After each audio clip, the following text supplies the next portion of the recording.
I would like to welcome our speaker. We are extremely honored to welcome Dr. George Lam with the SJT. Dr. Lam is a member of Chief Executives Policy Unit Expert Group, Senior Advisor of Macquarie Group Asia, and Scientific Advisor of Weinberg Foundation.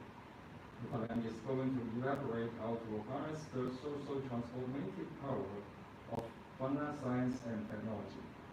Let's give Dr. Lam a big warm hand. Dr. Lam, please.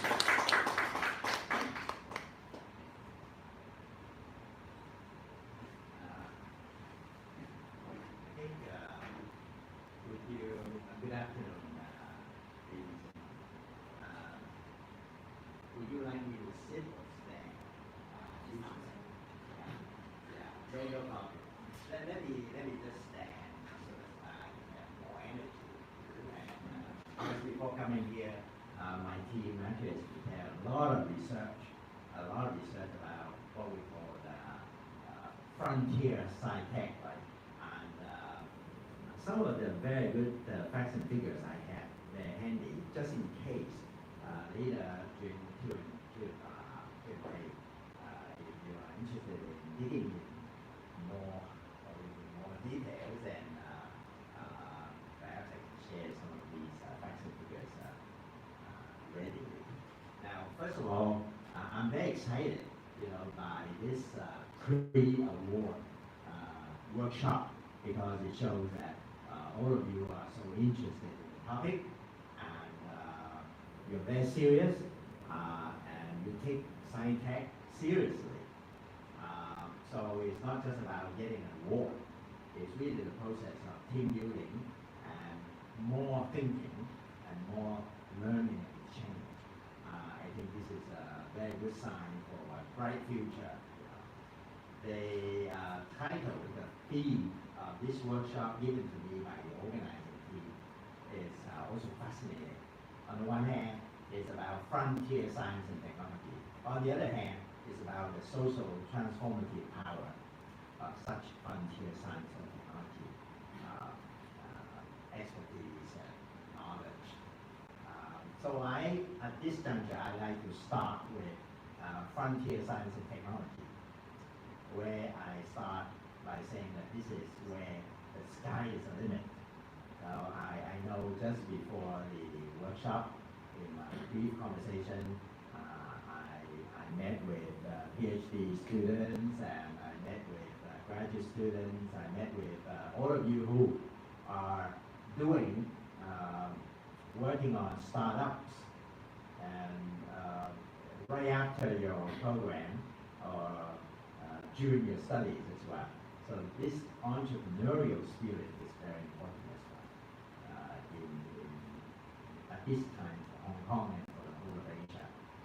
Now I go back to a bit of history. Now we are where? We are at the fourth industrial revolution. Now let me go back to the first one. The first one actually, depending on how you actually go back to original sources, history. I think the year is 1765, and that is all about coal. So the first industrialization, the industrial revolution, was powered by coal, energy. Today we call it dirty energy, right? But we started like that. The second industrial revolution started in the year 1870, and the key driver was gas. So that's when we got power, we got all the horsepower and all that to help the human race. The third industrial revolution started in 1969, around that time, and it was electronics and nuclear technology as the key drivers. So, if you recall, the electronic manufacturers and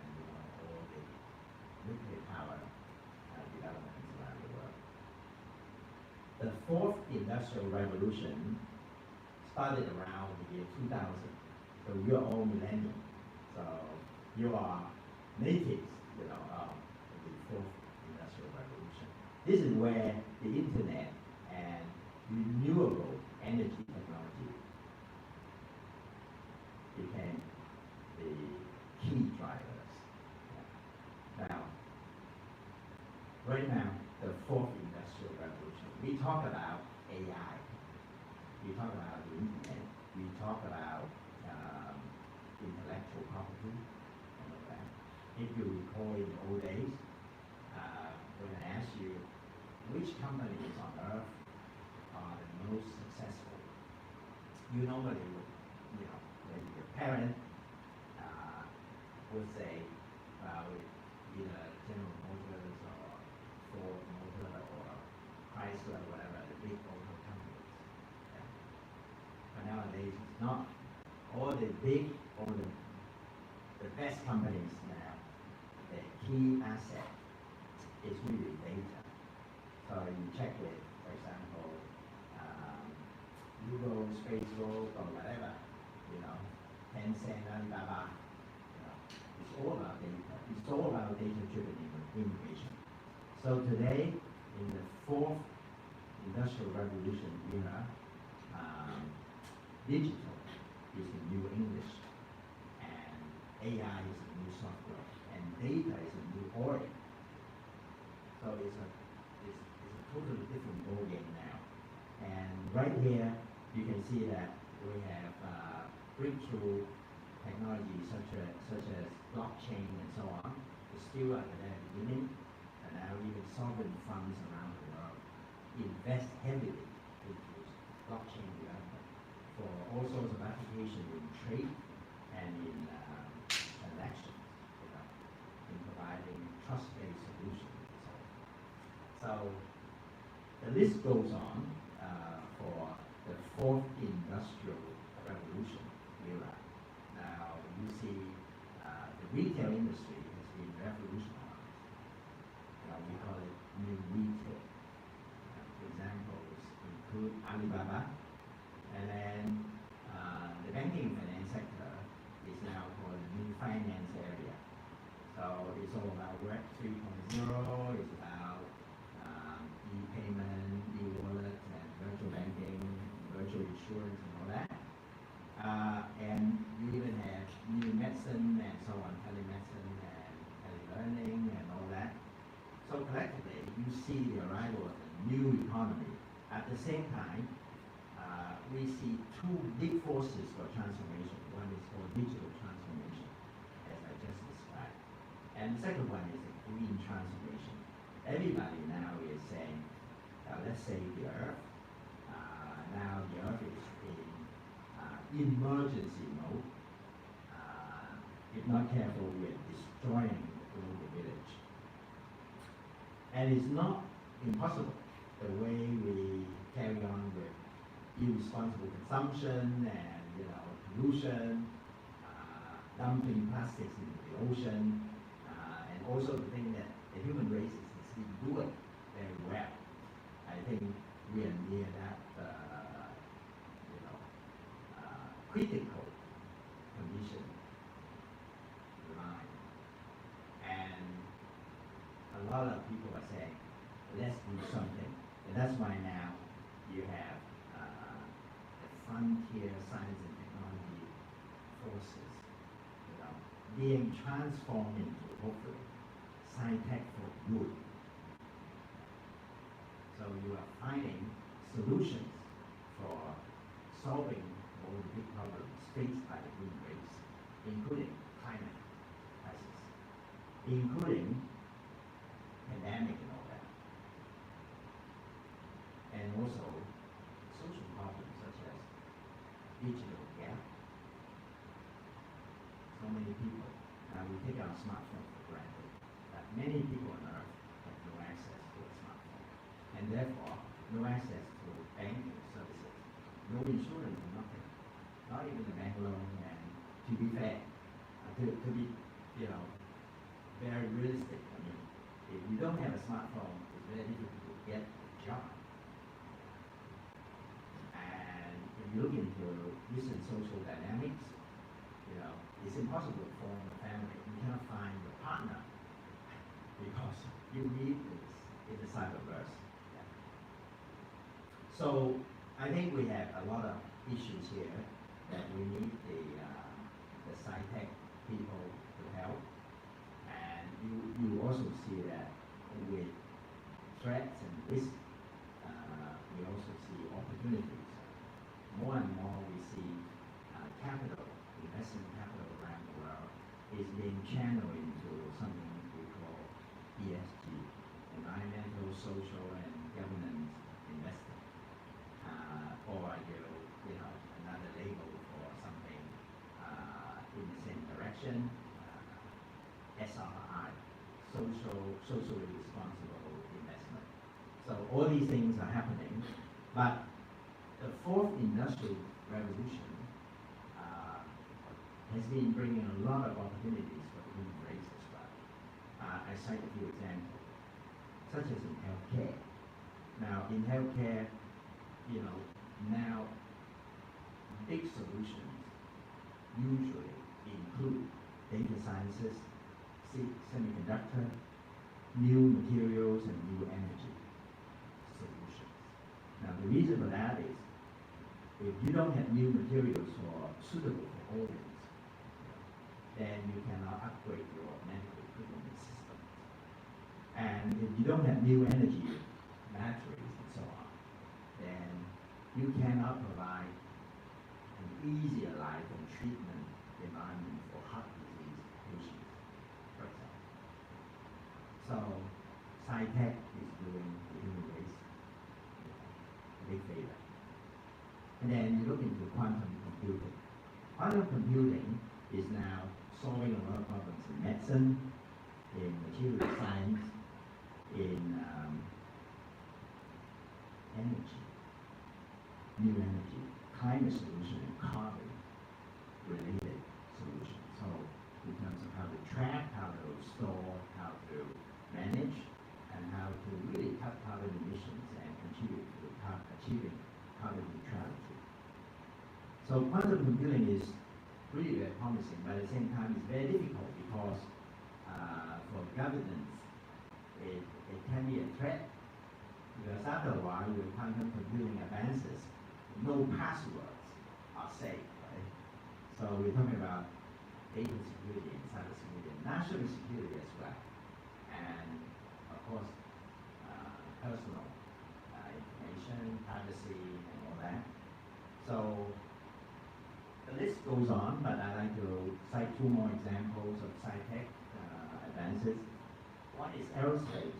Aerospace, some of us thought, wow, it's really a bunch of, satellites and also missiles and so on, maybe shuttles. But actually, it has a lot of things to do in terms of a smart living environment for all of us. For example, our smartphone actually is made of all aerospace advances. The new materials, the semiconductor, the chips, and the screen. Also, new materials. Our eyeglasses, our shoes. Which are so high quality and all weather. All has to do with aerospace R&D. So aerospace technology is not about this, aerospace, not space. It's about very practical, smart living solutions for all of us on Earth. And then I'd like to talk about semiconductor. Of course, now you know about the US-China competition in this area, so I don't need to add to that. But I think from what I can see, China will soon become the leader, global leader for semiconductor, because we need to solve problems.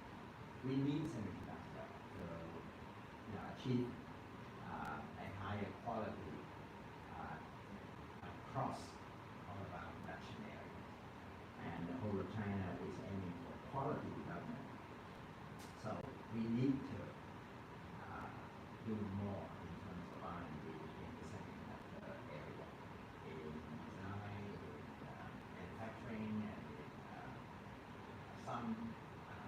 frontier research as well, when it comes to the area of AI. And then we have the AI area. Now, it's very hot today because a hot topic today, including ChatGPT and all that. So people start to worry. When you receive a call, your question immediately is it AI or real human, right? And then my point is don't worry too much about it, because when software was introduced a few decades ago, people said, wow, software will displace all the workers in factory. But the fact is that software made factories smarter and better life for our workers and higher productivity and more reliable production. Now, AI, as I said, is a new software, so we should look at it from the standpoint of improving quality of life and the overall development of our society. Of course, we need to put in place the right law and regulations and governance framework and ethics and all that in order to make sure that AI, the good force of AI is good to use, and the rest is well governed. But that is one area where frontier SciTech is happening, and I think China again will be doing very well there, because we have a huge market and we have the best labs on earth for big data and AI application development. Well, it boils down really a competition between the US and China when it comes to AI, semiconductor, quantum computing, and unicorns and all that. So it's truly US and China. Hong Kong is blessed because we are in the middle between these two. Right here, we are well connected with the rest of the world, and we have seamless access to the Great Bay Area and the mainland. Now, back to the opportunities list. I have a few more to share with you because you are deeply involved in SciTech, and particularly many of you are PhD candidates or already graduates. The list is very long. I cited a few. Longevity research. The human race will live longer, and quality management. Thanks to SciTech, frontier research and development. Cancer cure, rare diseases, all sorts of pandemic, situations, food safety, nutrition solution for Africa, water for all, climate action. We need smarter and greener solutions. And all sorts of problems with cities. We need smart cities. And we have a long list of other problems, social problems, like how do we deal with the drug problem, homeless problem, and so on. All of that has to do with inclusive development. And that cannot happen without SciTech progress. So the challenges are also many, including R&D investment. Take Hong Kong, for example. Over the past 7 or 8 years, the Hong Kong government has been investing a lot of money in science and technology. It is a great story and a great decision. However, in terms of R&D as a percentage of our GDP is still very modest. I think we need to raise more, do more quality R&D, frontier SciTech R&D, to be on par with Israel or even Korea or whatever. But we have a lot to do. And then we need to allocate more public money into strategic investments. We should not just do the traditional stock investment, real estate. We should actually invest in SciTech we invest in, the frontier SciTech projects, and including AI, quantum computing, and so on. These are important because take biotech, biology, for example. Now, more than half of the work is data-centric or computing-centric. So it's not biology per se. So I think we need to have more strategic investment there. And the recent establishment of the Hong Kong Investment Corporation, Hong Kong IC initiative by the government is a very timely, good decision. Of course, the devil is in the details of implementation. And then we need to invest in more education, because we need basic science, we need very solid foundation, we need smart citizens, and we need to have a range of policy measures to make sure GBA is in fact the best GBA for frontier SciTech development. Because right now we have all the ingredients for success and for surpassing the San Francisco Bay Area, the New York Bay Area, the Tokyo Bay Area. Because we have everything. We have financial centers, we have the best universities, we have the complete advanced manufacturing ecosystem, smart logistics, and a superb infrastructure enabling a so-called 1 hour work and living super community to happen, right? So, but for GBA to achieve that, we need to make it seamless. I mean, in terms of money flow, people flow, information flow, capital flow, and I think we can do that. It's just a question of doing it. And then, of course, the talent policy, the immigration policy, the carbon neutrality roadmap. I think we need to implement that. We need to invest more in digital infrastructure, because to do frontier SciTech development, you need to have the best fiber optic cables, satellite access, the best internet data center support, and high-speed computing and all of that. So we need to invest in that instead of having a tier 2 kind of infrastructure to support a tier 1 ambition in frontier science. And then, of course, we need to invest in governance for the digital era, the fourth industrial revolution era. And the list is long, but now I'd like to go back to the key element for success, and that's people. I mean, from my quick exchange before the workshop with all of you, I could see a few things here. First of all, I have to congratulate all of you because you picked the right choice for your career. Nothing is more exciting than SciTech. I think really it's a great opportunity. And you're investing in yourself with the best education, and in fact, education is the best investment. Very few people have the privilege to get well educated. A lot of people are struggling for food and for clean water around the world. So you are a privileged group, and I think I have to congratulate that.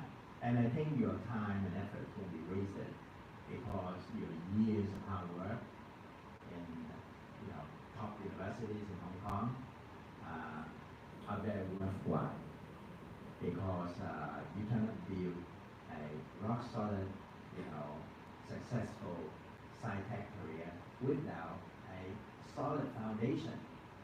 And solid foundation is the hardest part. And most people will take the easy path. And only people will look to the long term with very high ambition, will spend time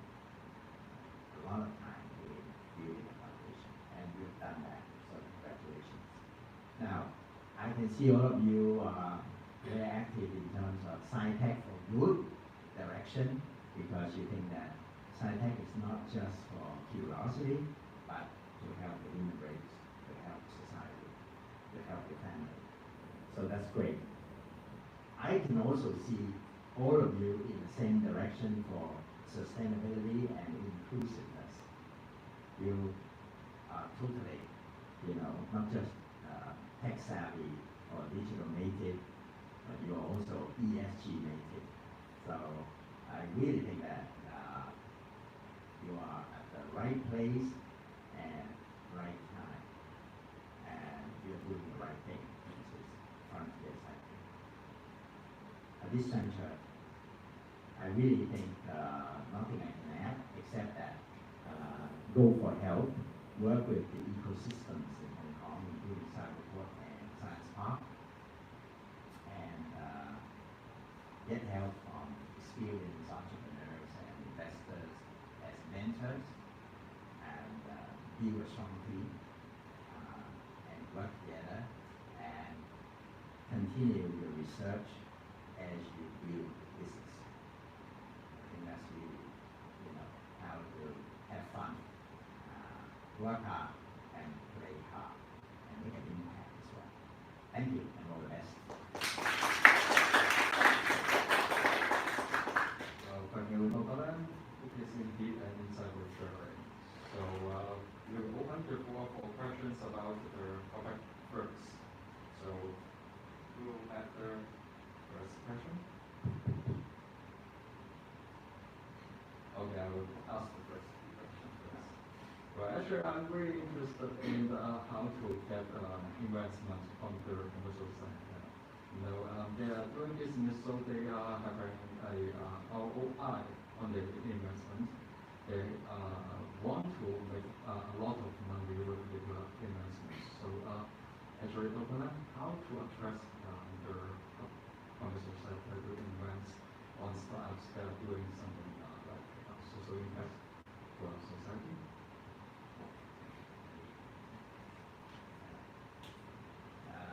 There's no magic formula, but there are a few things that you can, based on experience so far from the early days of Silicon Valley until today. The key is you've got to assemble a good team with a good plan to tackle a good problem that is worth tackling. So, that way, investors can see the impact ahead, and they are happy to invest in you. They help you to succeed. But if that's not impactful, that's interesting, then it's not bankable either, not to mention investable. So, in order to attract money from the capital market, from the community at large, you need to make yourself, a very impactful proposition. So think about that. You're not just doing it for fun. You are trying to solve a real problem or create new value. So it's all about innovation, about breakthrough, about improvement, and there are many ways to look at it, and we have a lot of so-called impact investors who stress social impact also, not just commercial return, but you also have more commercial-oriented investors who look for, a business that is scalable, that has the potential to become a unicorn or super unicorn. That's fair. That's what they do. They invest in the future. So I think you gotta find the right niche and the right team and the right model, right business model. Now the other thing is, as I mentioned earlier, leverage from ecosystems. So if you imagine if you are working alone, in the middle of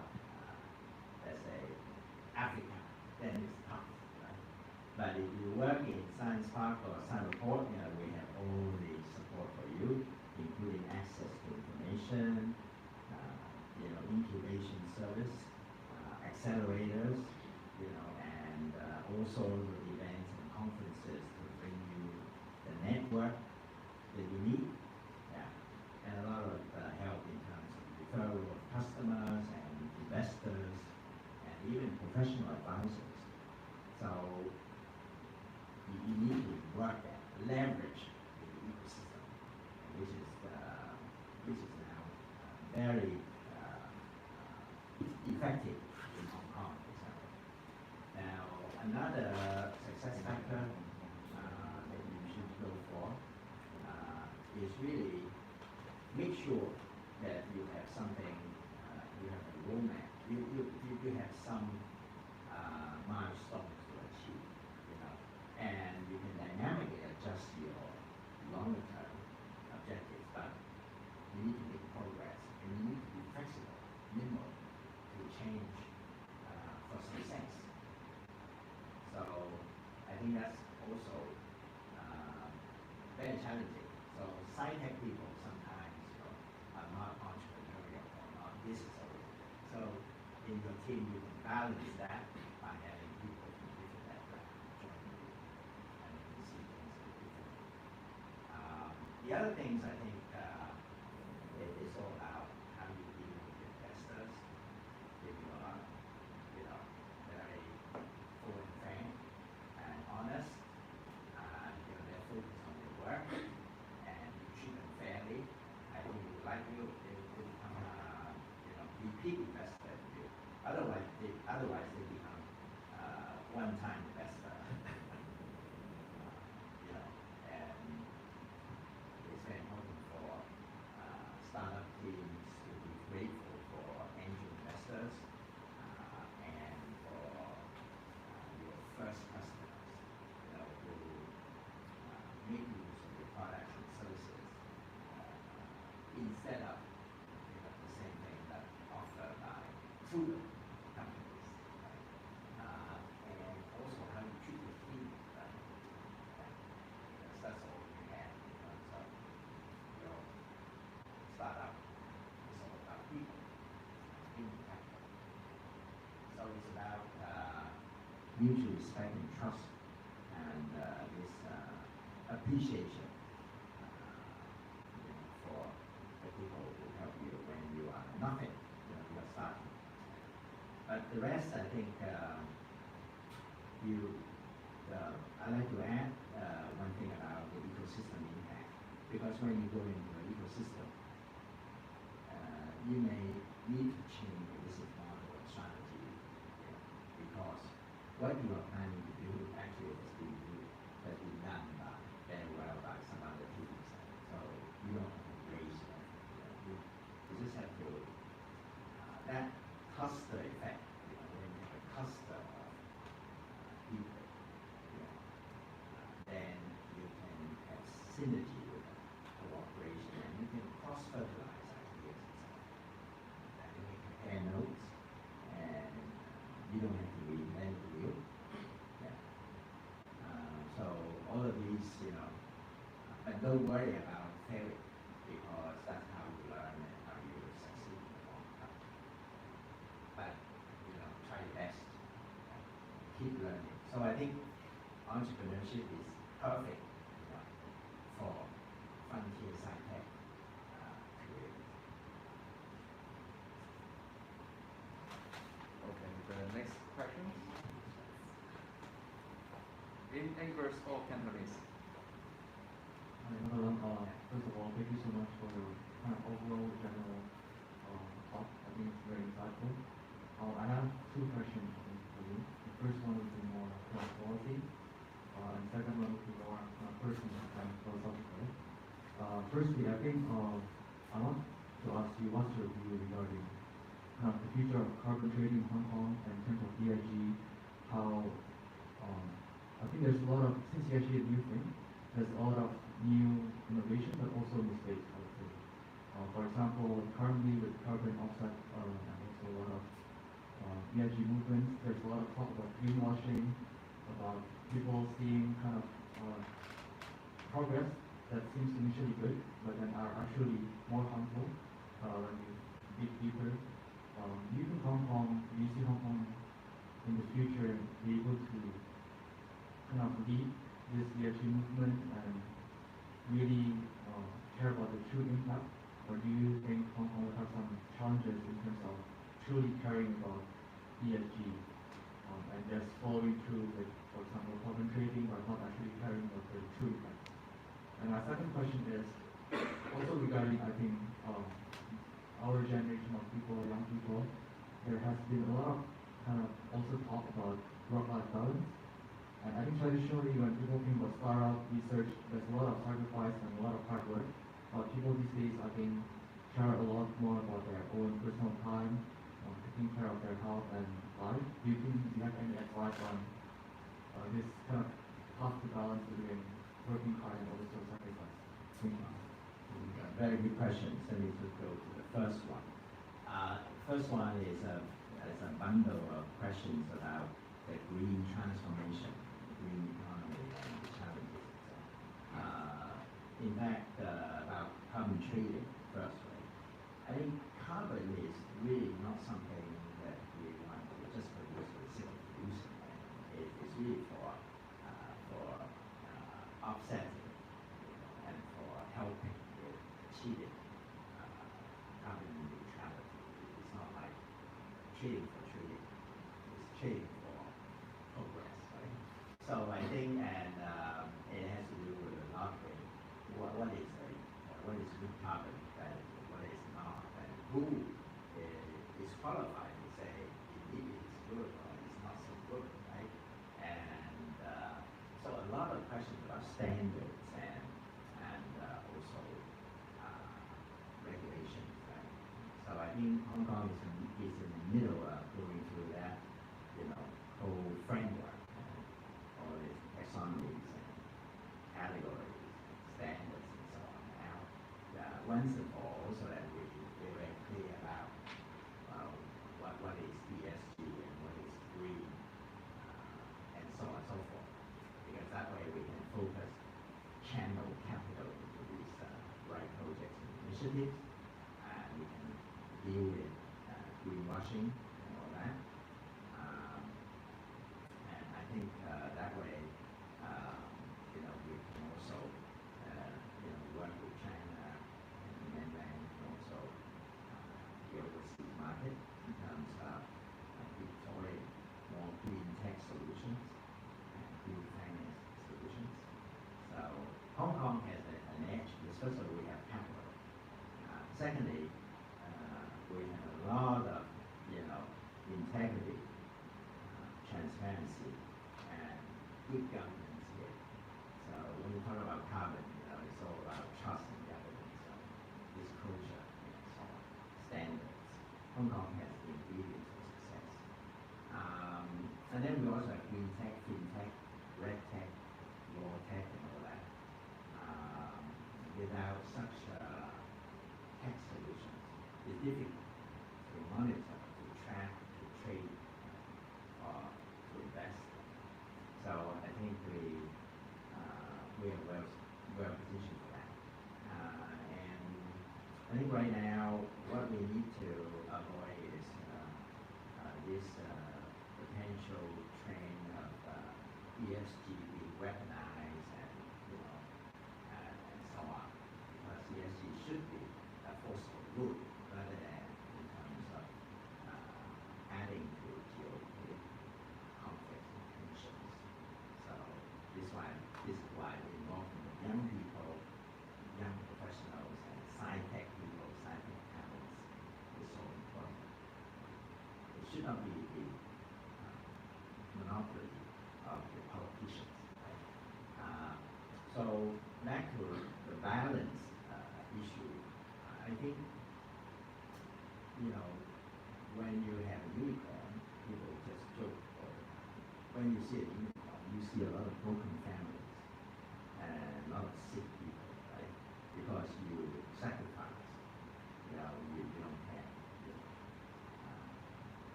healthy lifestyle, and in the name of pursuing excellence, you know, and success. You don't have to do that. You just have to do your, depends on the accounting period. You know, some aggressive people, every day you do some offsetting. Every week, it's not bad. It's not, if you work too hard, then you will have some rest, you know. That's why you have the weekend. And then, you know, if you sit too long, then you do a bit of walking around and do a bit of few trips or, you know, team interactions and so on. It's all about mindset. But I think it's important for entrepreneurs and scientists and researchers to be aware of their responsibility for maintaining health, because otherwise their success, their fruits of labor will be more than offset by their burden on their families and society. So I think it's a question of sustainable development. Thank you so much, Dr. Lam, for that sharing. I think in our group, you know, a lot of us are starting out as entrepreneurs in Hong Kong. A lot of us are in inclusive tech, green tech. In your many years of experience, I kind of want to know personally, what is that big red flag that us entrepreneurs should avoid in the climate of Hong Kong, especially when we're working with impact-based solutions? Another very good question. I think now we are in the best of time, because in the old days when you bring your boyfriend home, and if your father asks the question, what are you doing? And he said, I'm doing a startup, then immediately, you know, he'll be sent to the door, right? Yeah. But nowadays, you know, different attitude now. So I think in Hong Kong now, the red flags are not too many compared to before, but there are still some red flags in a relative sense. One is, you know, the mindset. We should not think about Hong Kong. Hong Kong is just where you start, but you aim at, you know, the world. And because in tech, there's no border. And so immediately when you found your startup, you are already a GBA company, not just a Hong Kong company. You have to think and act like that. So immediately you have to think about Shenzhen, for example. Hong Kong and Shenzhen is only 14 minutes of high-speed railway, right? Travel time. And if you recall, ask your parents, in the old days, you know, among the greatest pairs of cities was Hong Kong, Shanghai. That's why you have Hong Kong, Shanghai Banking Corporation, HSBC, and all sorts of companies in that era. But nowadays, the most exciting pair of cities on earth now, I have to say Hong Kong, Shenzhen. So, red flag one, don't just think Hong Kong alone. Think Hong Kong, but act GBA and Asia. That's the first one. And second, red flag is, don't try to become a billionaire too quickly. Try to help the world. Try to succeed. Try to have breakthrough. Try to do something useful, impactful. That's why I said SciTech for good. It is not SciTech for good money. Yeah? So I think the money is a byproduct, and it will come. It will come, and you cannot, you know, even if you don't want it or need it, it still comes. So it's a byproduct. Yeah. So forget about just a single focus on making money or going public or being sold to another company or becoming whatever.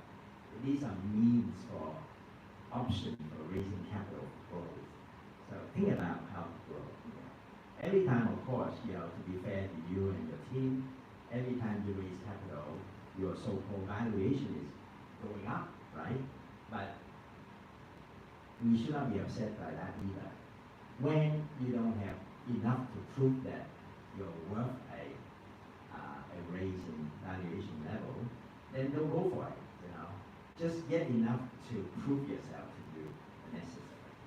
So I think red flag 2, yeah, that's don't do too much of the show me the money, yeah. Red flag 3, of course, is a balance issue, you mentioned, right? Entrepreneurship is not a 200-meter sprint, it's a marathon and more. So you have to, but taking a balanced approach doesn't mean that you are lazy or you work hard, right? That you work smart. I give you a few examples, you know. At Cyberport, you can see some of the young entrepreneurs when you go to the hot desk, you know, sometimes they stand, you know, somebody stand up to take calls and, you know, we work with a high chair and we walk a lot, you know. That's all, you know, good exercise, good balancing, right? And when you deal with more people, you engage with your potential customers and you test out with your partners, you know, you have a better mindset, you know, and become more positive and optimistic, you know. So it's all about how you spend your time management and the 80-20 rule, you know, make sure 80% of your critical resources are focused on the most important things to your startup and to your family, to your health. Red flag 4 is try to understand more about the ecosystem and policy, because there's a lot of public money and support, you know, channeling to this direction, because this is the right direction for the community.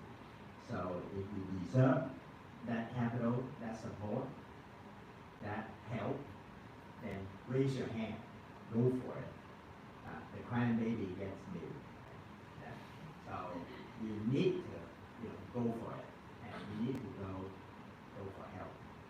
But you have to count on yourself. And another red flag is really R&D. You know, it's not just about doing an app. It's about, you know, deep tech. It's about application, innovative application, and it's about smart solutions, green solutions for our world. So if you come up with that will, so it's a lot of learning, a lot of research. You know, it's not just like open up a shell company and that's it, that's a startup. It's not. It's a lot of thinking, it's a lot of research, it's a lot of teamwork, yeah. And sometimes, you know, all the time it's project management. How you integrate the components and how you navigate the critical path and so on.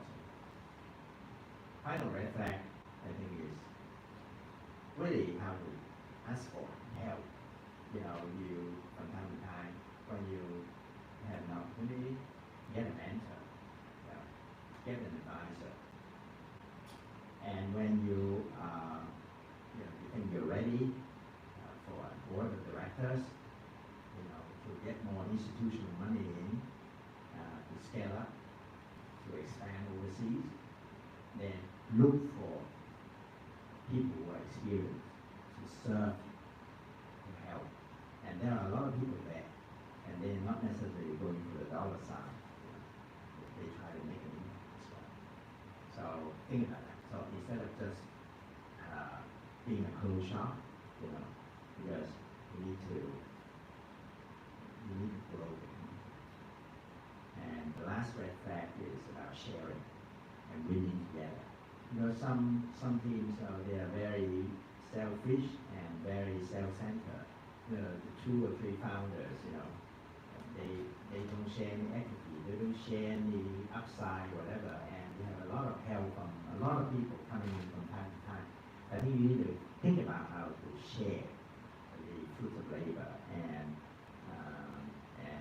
that's how you make the team very motivated and united and productive and staying together for a long time. Hi, thanks for your insight so far. I'm just curious about how you think SciTech startups can integrate with trends in, for example, Web3 and in decentralized finance, giving maybe early investors or even the workers a lot more say and kind of a voice in terms of where they want the company to grow. And yeah, just how you see decentralized finance playing into the trend in SciTech so far.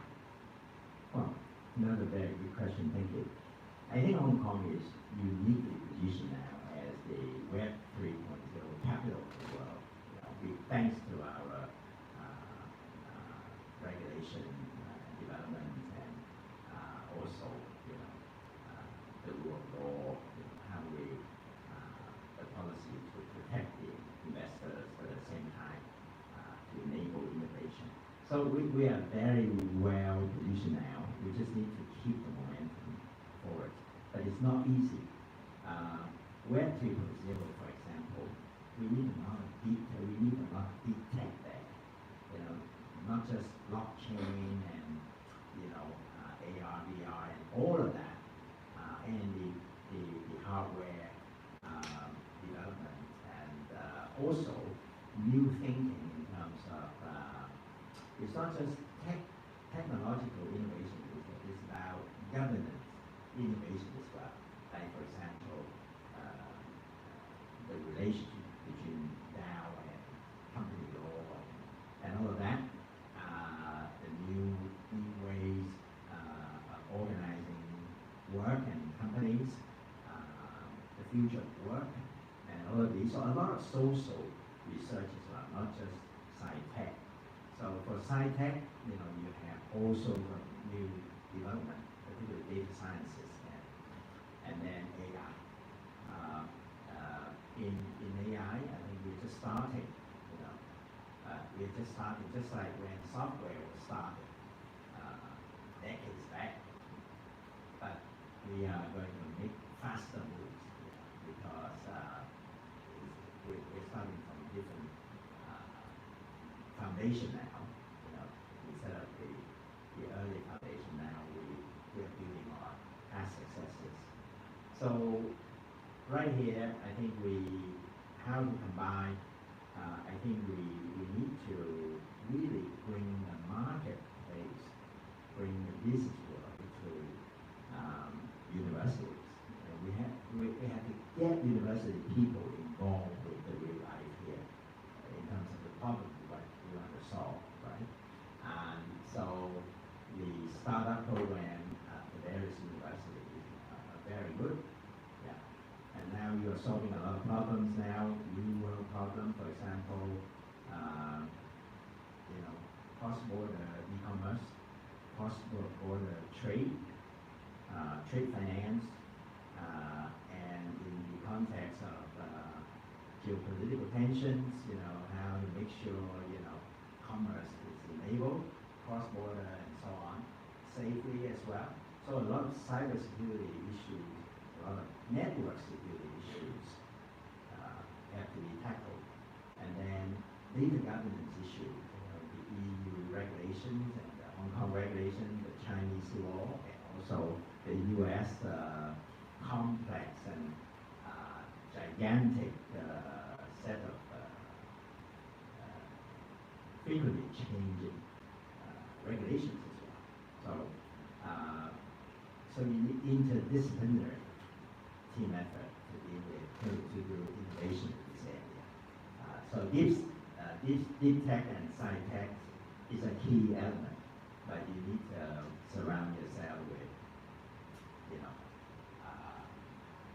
people with expertise in governance and law, people with expertise in banking and finance, and people with expertise in psychology and education, also social research, social science research. For example, how you do marketing, how do you market to the right people? Now it's all about social media and beyond. And then a lot of issues about fraud, about political content and so sky's the limit. I mean, but Hong Kong is the right place because we have in place all the rules and regulations. And if you don't like any part of that, you can become, and you can do policy advocacy. You can raise it to the government, and I'm sure they're willing to listen to your suggestion. If that is, helpful for Hong Kong's development.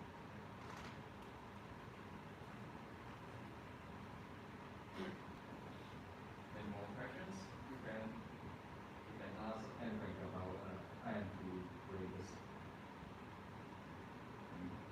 Anyone? So that's okay. Thank you for the time and all of your Thank you.